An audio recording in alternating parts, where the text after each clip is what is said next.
this example of paying bills in the vendor center, we're going to take a look at two bills, both for Dago lighting.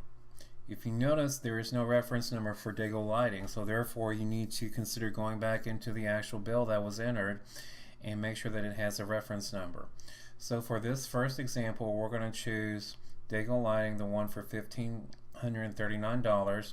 We're going to go to that bill and we're going to put in a reference number of 123.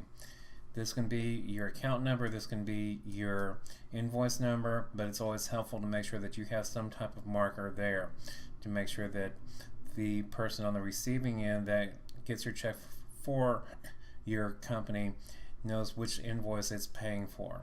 So therefore we're going to hit save and close. Uncheck that box, then we're going to go to the next box, which is for $52. We go into go to bill and we're going to plug in 146. So therefore we have both reference numbers there. We're going to hit save and close. And now we have reference numbers for both Dago lighting.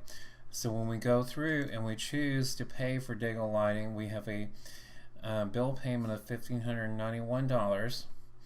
And then we're going to go ahead and pay selected bills. And then we're going to click on print checks, and for this example we're going to see Dago lighting for $1,591, and I'm going to go in without printing the actual check and click on the Dago lighting,